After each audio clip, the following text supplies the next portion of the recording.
Welcome to the Building Things with Machine Learning podcast. I'm Yao Shan Ho. In every episode, I interview people who are building really interesting products using machine learning.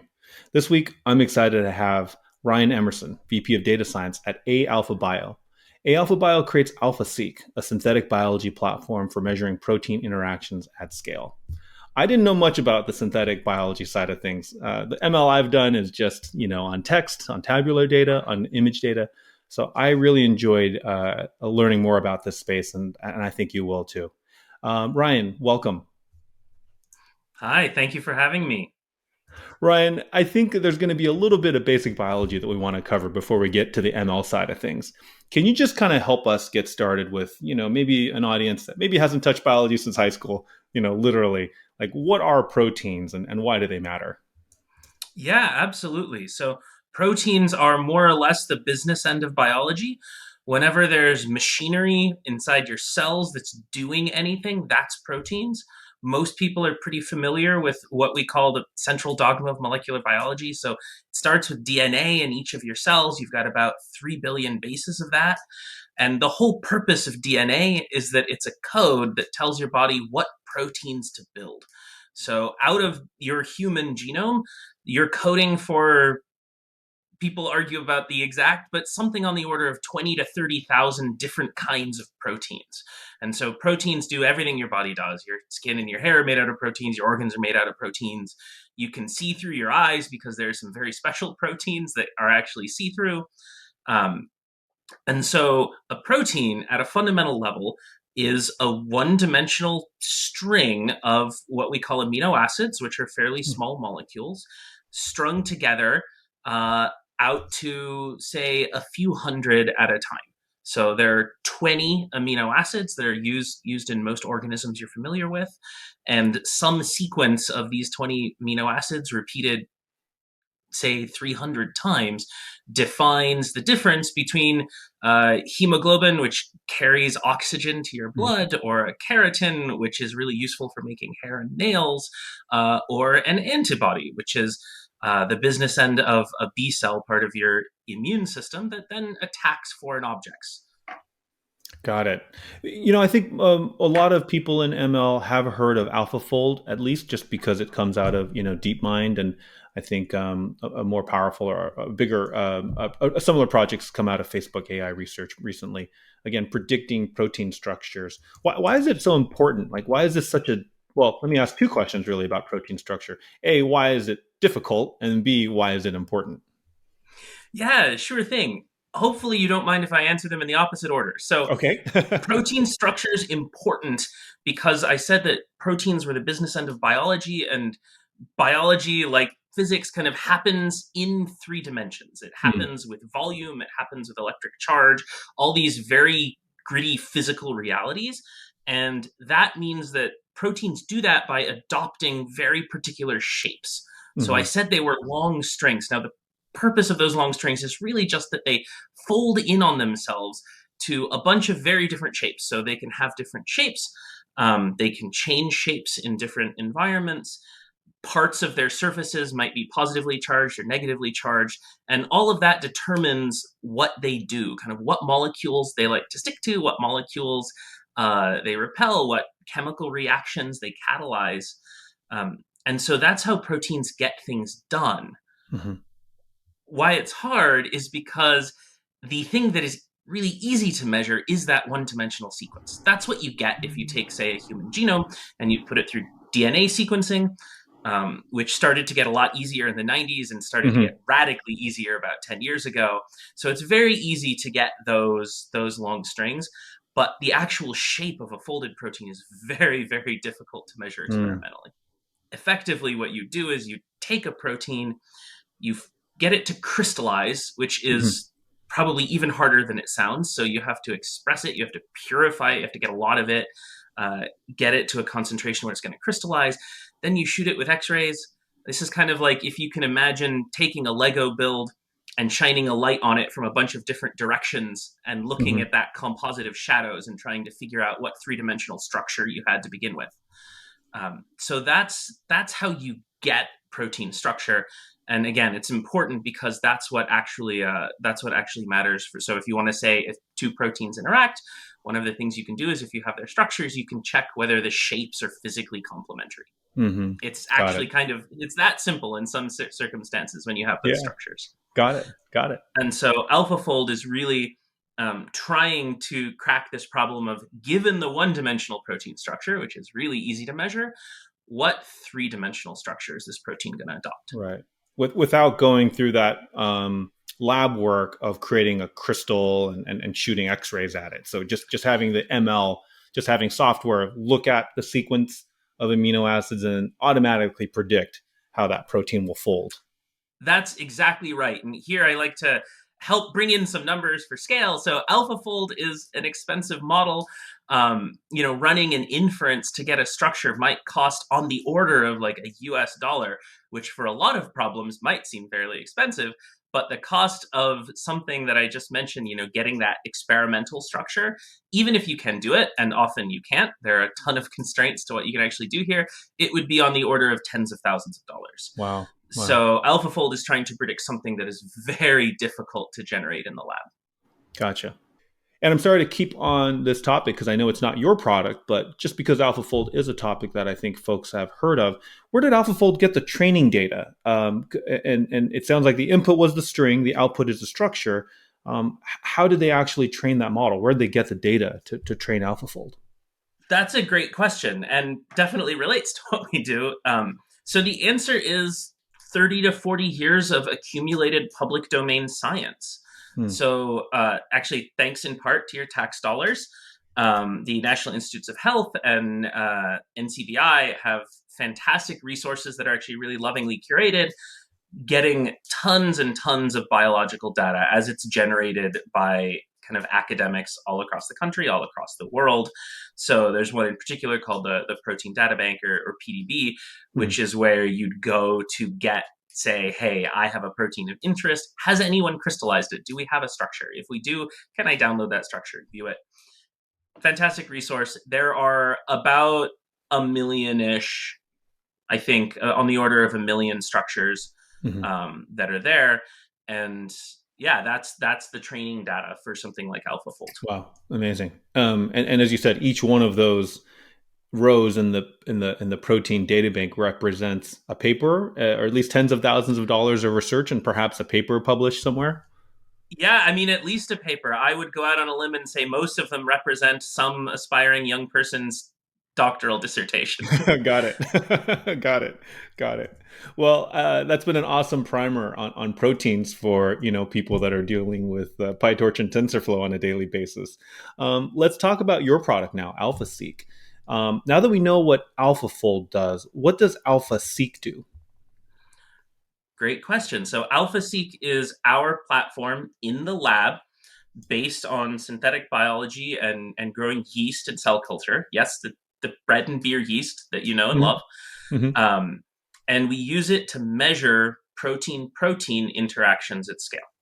So I've said proteins do things. Well, they do things mostly by interacting with other proteins. And those interactions have a quantifiable and measurable strength that we call affinity. And so what AlphaSeq does is we grow yeast that express on their cell surface a bunch of copies of any protein we ask them to. This is the synthetic biology part. So really cool revolution in the last 10, 20 years. I can get online, I can order DNA from a DNA synthesis company. It'll show up in a couple of weeks. I could order, say, 50,000 different custom designed genes that I've just put together, word processing software if I wanted, on an Excel spreadsheet, right? Just send out for that DNA, get it, put that DNA into yeast, and then have a bunch of yeast cells that are just expressing whatever I want on their cell surface. We actually make two of those sets of yeast. We mix them together. And the really cool thing about AlphaSeq is that for each pairwise edge between the two sets of proteins that we're measuring, we get a measurement of their binding strength. Now, the really short version is that we're mixing these yeasts together in a vial, and if two proteins stick to each other really strongly, that causes those yeast to physically stick together. Mm-hmm. And Mm-hmm. yeast that physically stick together fuse. This is part of kind of normal yeast sexual reproduction in nature. Mm-hmm. And their genomes combine. And thanks to some clever genetic tricks, that creates an event that we can uniquely distinguish when we then break those yeast apart and do DNA sequencing. Oh, interesting. So I had I sort of hope. assumed you were looking under a microscope, like, did these yeast connect with each other? But you actually get them to sexually reproduce, and then you kind of look at the offspring to see which yeast connected with each other. Essentially, we put a genetic tag, a unique DNA sequence, along with each protein that we want to measure. Hmm. And when we have, by the way, the mating types of yeast are A and alpha. That's why we're A alpha. I got They're it. Got it. Yeah, A and alpha. kind Okay, of got it. like the Not male and sexes of female. Got it. biological yeast. Not male and female. There's more than two in nature, and they Okay. don't have a ton of differences other than these mating types. Actually, sexual Got reproduction in yeast is really it. cool. Got it. But at the end of the day, what happens is you can imagine there's an A tag and an alpha tag, and when those yeast stick together, they create something that has an A and alpha tag. Then we break everything apart. We throw it on a DNA sequencer, and we look for the pattern. Hey, are there yeast where we had this DNA with an A and an alpha tag? And if it did, which elements of the A and alpha libraries were there? And there's an extra step with a lot of statistics you don't want to hear about to take how many times we see that on the DNA sequencer and turn that into a quantitative estimate of the affinity between those two proteins. Got it. Got it. So, just to step back a little bit, when we talked about the importance of understanding protein structure and AlphaFold and how they can try to do that outside of the laboratory. But just to play back, so I make sure I understand it the right way, the structure alone of protein is not sufficient. That a lot of biological processes are about protein to protein interaction, and just knowing a protein structure doesn't give me enough information about how two random proteins are going to connect. So the big thing that you guys are doing beyond protein structure is really the protein to protein interaction. Is that right? That's exactly right. A structure is a great place to start. You really want to have a structure if you at all can. Mm-hmm. And then we're kind of in the lab taking that, and the next level is how do two proteins interact? And unfortunately, biology's floppy, biology's squicky, Mm-hmm. depending on the salt concentration in your blood and all sorts of other things. So proteins don't exactly keep the same shape over Mm-hmm. time. Mm-hmm. So it's not quite as easy, unfortunately, as having two structures, imagining them as rigid bodies and seeing if they fit Right. together How they well. interact, they affect each other a little bit and have a more Yeah, it's a little complicated more. structure than just two hard bodies connecting, but they kind of have their own little sticky, touchy points with each other, I guess. That's right. This is really, I think, understandable from just sort of even just a building blocks view, a Lego view of proteins. I think you mentioned that one of the first applications you chose was some version of drug discovery. Are there other applications where you can use knowledge of protein to protein interactions aside from pharmaceuticals? Probably in the long run. So, in the short run, the market opportunity for people who can do interesting things in biology is pharmaceuticals. Mm-hmm. Maybe for obvious reasons, people like being healthy, and that's probably one of the highest priorities they have. So, there's a Mm-hmm. really good, and there's a lot of diseases that have high unmet need, meaning we would like to cure them and we aren't very good at curing them yet. Yeah. Having said that, there are theoretically some very cool applications, obviously in agriculture, as you can imagine, which is not so different from pharmaceuticals, just in different Mm-hmm. species, right? We want wheat or cows to be healthy instead of humans. Mm-hmm. Um, and then also, people are starting to maybe dip a toe into using biological organisms for fairly serious chemical synthesis work. Right. So you can imagine if you want to, instead of engineering an antibody to be the perfect antibody against COVID, if you wanted to engineer some bacterium to really efficiently carry out some chemical process for you, you would do that probably by engineering the key proteins in that Got it. pathway. Got it. But it makes sense that pharmaceuticals is the most interesting market because it's about our health. And so if you can master these techniques, that's where you'd want to apply this technology first. Well, so far there's been an awesome talk about the biology, where you guys are novel in having your own bioengineered yeast cells to do some of this synthetic biology to measure protein to protein interactions. But let's talk about the machine learning part, because I think that's probably the most interesting part for this audience.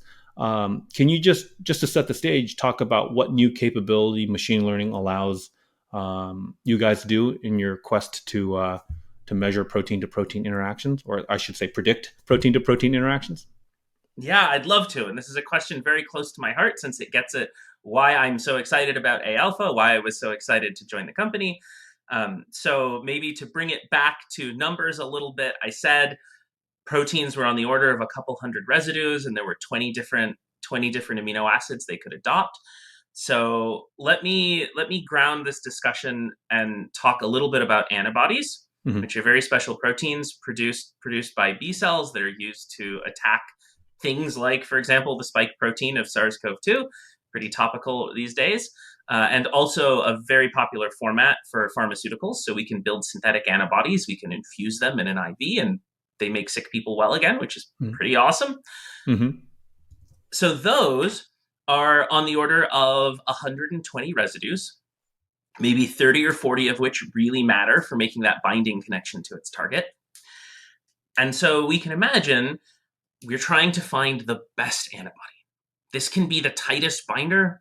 It could be something that expresses really something that's easy to make at industrial scale, something that's really soluble so that we could stick a lot of it in an IV bag, something that's really thermostable, so maybe it doesn't have to be in a freezer all the time. You could leave it out on the counter for a couple hours. There's a bunch of properties that make something a really great drug.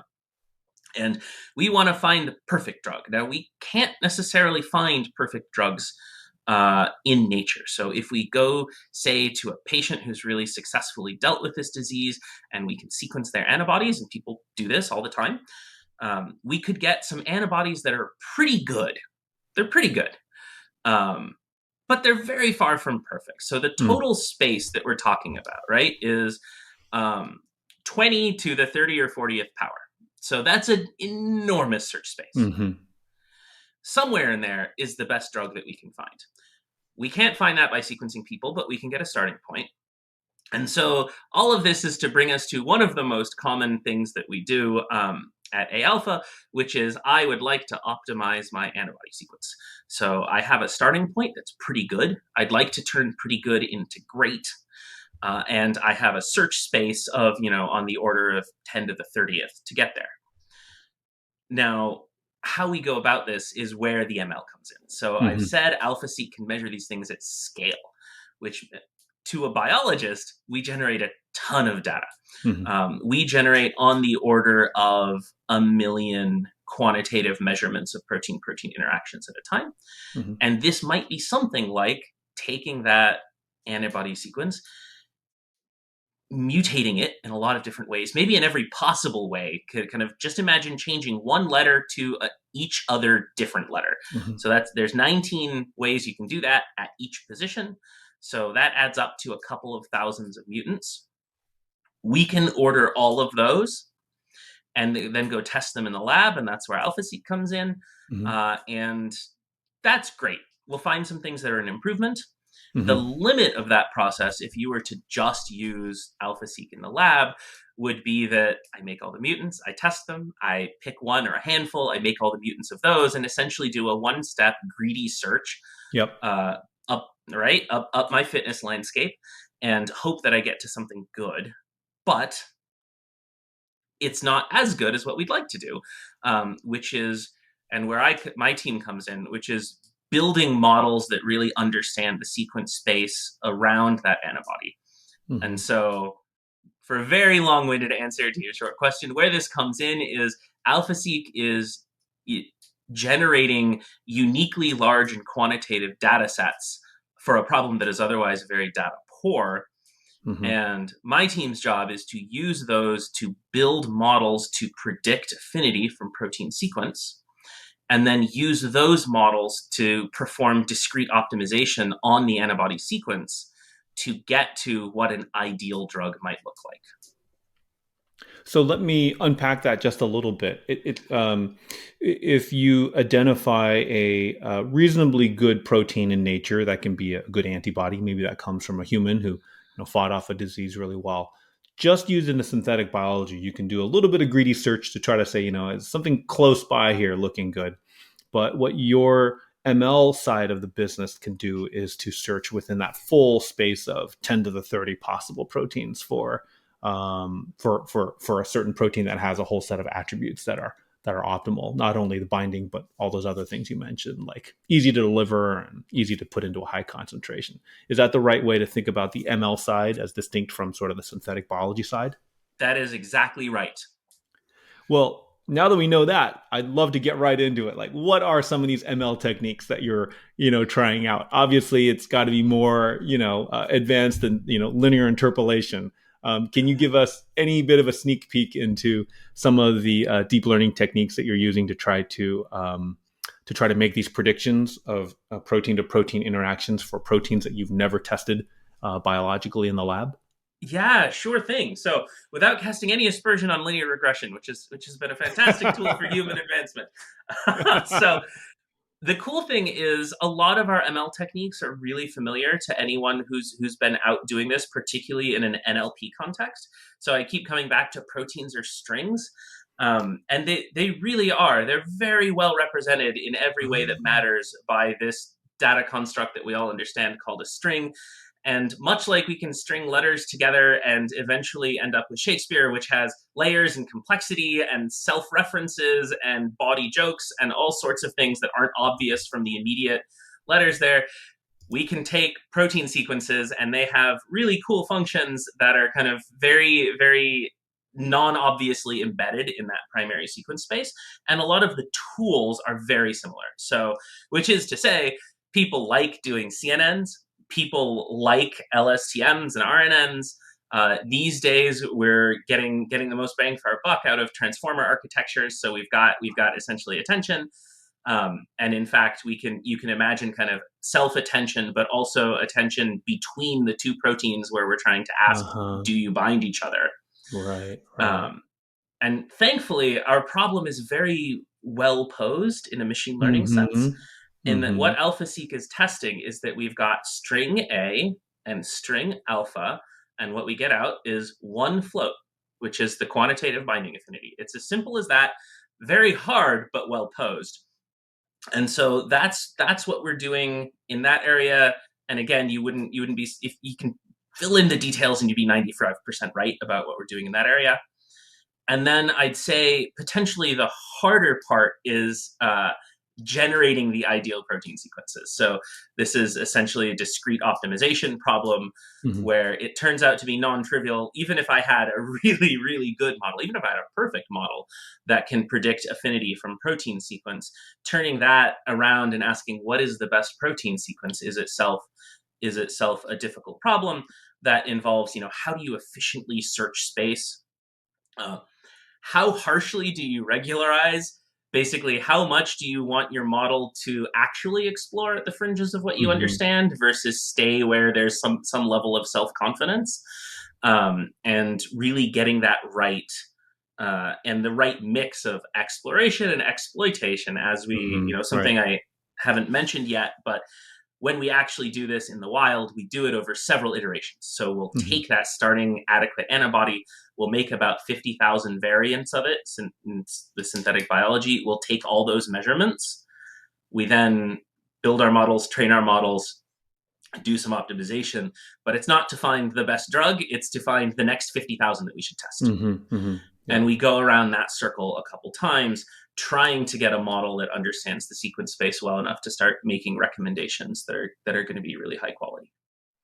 Well, your description of proteins as just strings is such an aha moment for me. And, we all know how transformers and self-attention solves the problems of recurrent neural networks, which, just as one word in a sentence doesn't have to refer to a word that's nearby. I guess the same as an amino acid. It could fold and then two amino acids that are quite far from each other, if you think about it as a linear string, actually fold and interact with each other. So it becomes really apparent that some of the complexity of why NLP is hard is directly translatable to protein. Of course, that's you could have told me that and I would have believed you even if it didn't work. So I'm just filling in the data after the fact.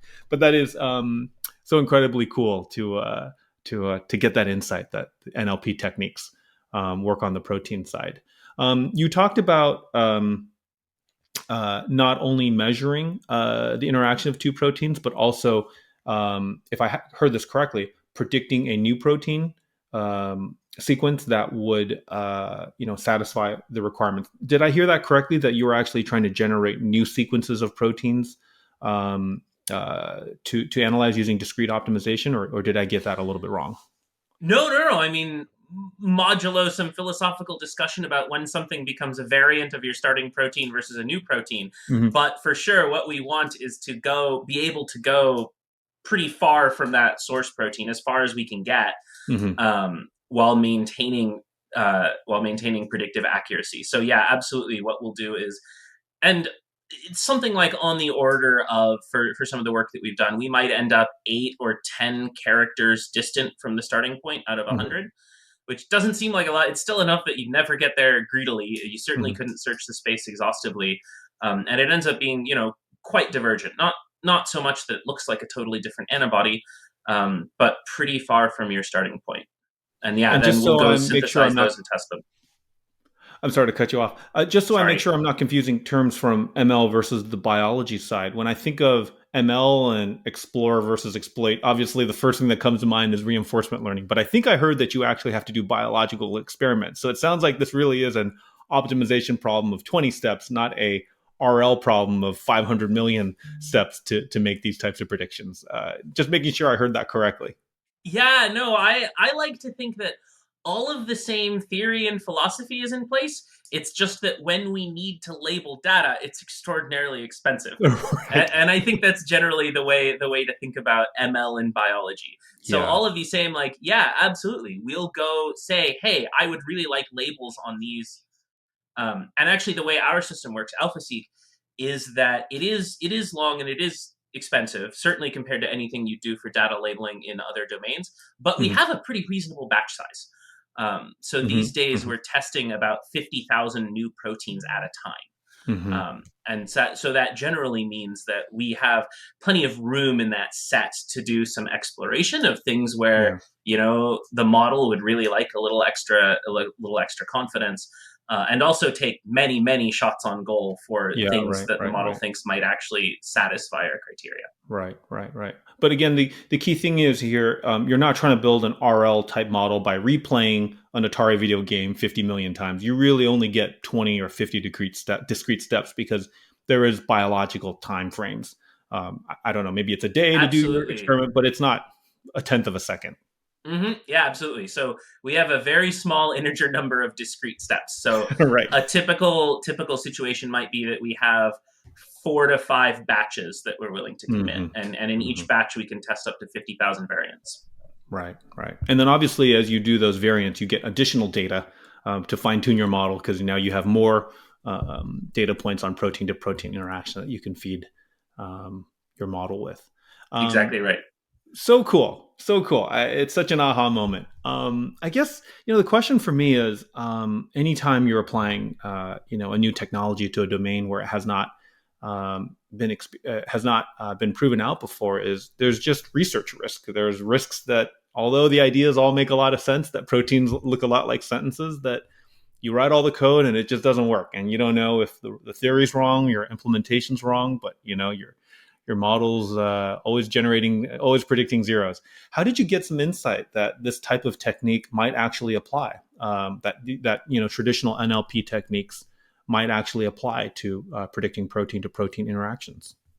That's a great question, and I'd love to harp on, there's so much that makes ML in biology hard, but I think one of the strengths of doing ML in biology is that biology is a natural science, and as I like to tell my wife, who's a software engineer, natural scientists have a 300 or 400 year head start on this problem Mm-hmm. of something might work, but it might not work. And I need to figure out how I'm going to know whether it works. And so ultimately, we're scientists. So we design experiments, Mm-hmm. which is to say, I think if we're very thoughtful about what our problem is, how to very strictly pose it as an ML problem, and then how we're going to know if it works, then in some sense, the problem has solved itself. Yeah. Now, that does mean we do a lot of things like, well, let's actually play out what we could do without deep learning.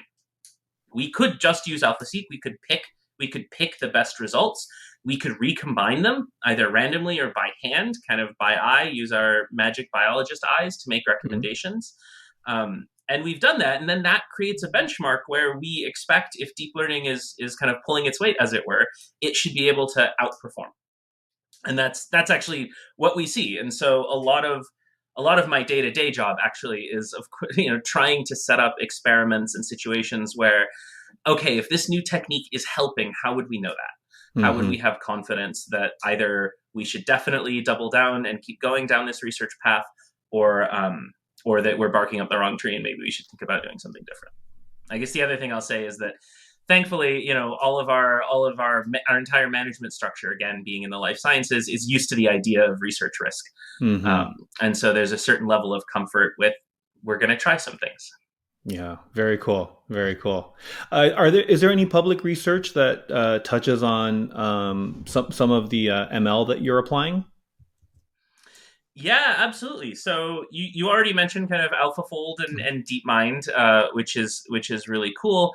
And then I'd say this field is really, really, I don't know if on fire is too out there, but Mhm. it's very popular among computational biologists these days to realize that now that we do have a wealth of data, not big data as a tech person would understand it, medium data, but to a biologist who's used to kind of having very small data sets, way more than we ever thought we'd have growing up, Mhm. then the application of ML is really, really interesting. So, I'd say a couple of public groups that I can name drop off the top of my head. So, Charlotte Dean at Oxford, she leads the Oxford Protein Informatics Group. They're fantastic, doing a lot of these same problems. So they don't have the proprietary ability to measure affinity at scale, but Mhm. everything else they do have, right? They're using deep learning approaches to build tools for drug discovery as they relate to, and particularly they do a lot of antibody work. So I mentioned earlier things like trying to predict whether an antibody is going to be well behaved as a Mhm. drug. Is it going to have good solubility? Problems like that. So they do a lot of research there. Very cool. Well, I'll be sure to include those in the show notes, and our audience can continue to explore citations and references from some of their work. Well, I'd love to talk about some of your journey in this. Are you trained as a biologist and an ML engineer, or did you start off in one and sort of acquire the other half of your skill set? Yeah, great question. So I'm very much a biologist first. So I was trained as a protein biochemist during my undergrad at the University of Washington. In grads, and this was actually, white coat, pipetting liquids, an Mm-hmm. actual biochemist. During graduate school, also University of Washington, I really like Seattle. I moved to the genome sciences department, and so there, that was when I moved from biologist to computational biologist. So I moved from a pipette jockey to a pearl jockey. That was a lot of fun, really kind of at the dawn of, hey, let's go sequence all of these genomes. So my thesis was in comparative genomics, looking at a bunch of different organisms, seeing how genes kind of change and evolve between them. And then it was only fairly recently, maybe 2016, 2017, that I really got into machine learning. So I went to a Seattle startup called Adaptive Biotech, which also had a very cool proprietary lab platform generating huge amounts of data of a type that we'd never previously had. Mm-hmm. And so that led to a bunch of fun practical problems, in this case in molecular diagnostics. And then as a tool to solve those problems, I started getting into machine learning. So in Got it. particular, from 2018 to 2020, I was on a project at Adaptive where they're working with Microsoft research. Microsoft actually employs quite a few genomics PhDs doing cool biology stuff, working on the idea of, can we take someone's blood? Can we sequence some of the white blood cell receptors, so T cell receptors in this case, and use that to tell what diseases someone has? Mm-hmm. That's cool because it's a fairly analogous problem. There, we're taking a bag of about 1 million strings, and then slapping a label on that bag of strings, so very kind of multi-instance learning. And then if we have 1,000 of those, can we use machine learning to build a classifier Mm-hmm. that's going to say, has someone been infected with this particular virus, for instance? And so that was kind of on the job training, as it were, to bring more and more ML into some of the stuff that I was doing as a computational biologist. Well, I'd love to get some of your advice that you might offer ML practitioners, particularly deep learning programmers and product managers who are interested in applying deep learning towards these biology problems. How does somebody kind of make that transition from, maybe a self-driving car company or a natural language processing company into thinking about biology? Yeah. So, I mean, first I'd say definitely do think about this. The entire way that we staff ML groups in biology is largely from people in the tech industry who have the background and experience and are really cool deep learning practitioners, and maybe get up one day and think that curing cancer is a better use of their 40s than ad tech. Um, so don't hesitate. I will say, one thing is biology is not nearly as scary as it sounds, which is to say, biologists don't bite, and they're just as scared of you as you are of them. Um, as kind of, we talked about that proteins are just strings moment. There's a lot of technical jargon because it is a field with its own history, but at the end of the day, there are a lot of companies doing really cool things in biology with machine learning, and that includes a lot of very well posed machine learning problems that really are not so different from things that you're probably much more familiar with. If you can get in there and work with some biologists, learn the biology to get to a point where you can, if you can have a meaningful conversation, then you can definitely make a huge contribution. And I'll say the field is definitely sponging up as much talent as we can get.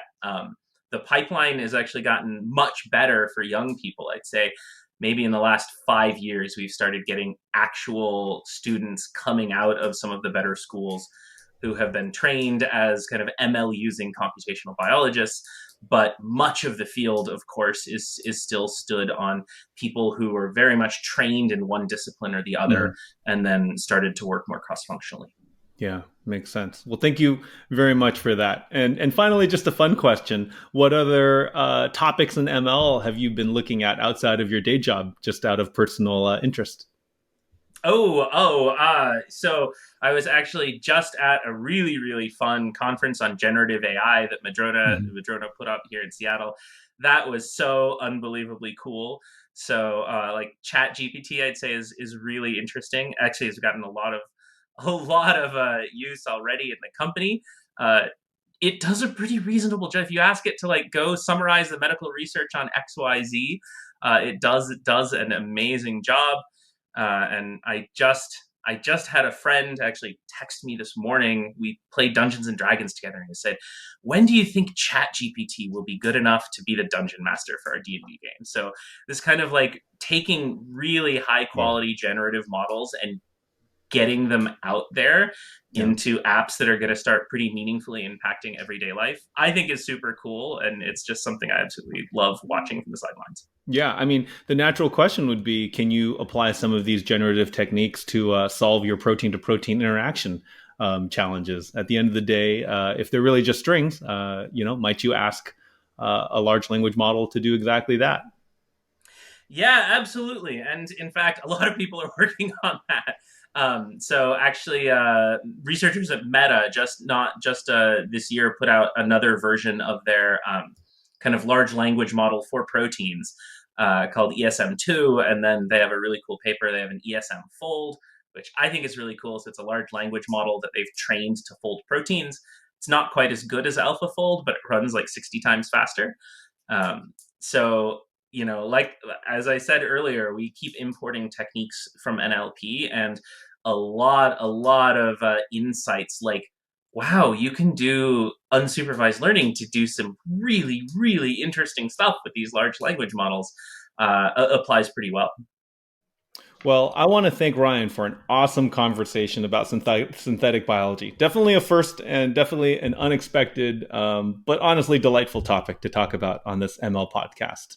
Um, Ryan, where can we follow more about A Alpha Bio?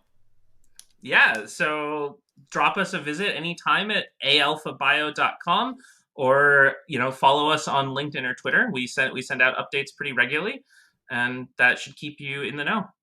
Awesome. Well, thanks everyone for checking out this awesome episode with Ryan. If you enjoy this podcast, please give us a rating on Apple iTunes, Google Podcasts, Spotify, or your favorite podcast store. It helps others find our podcast. Until next time, goodbye.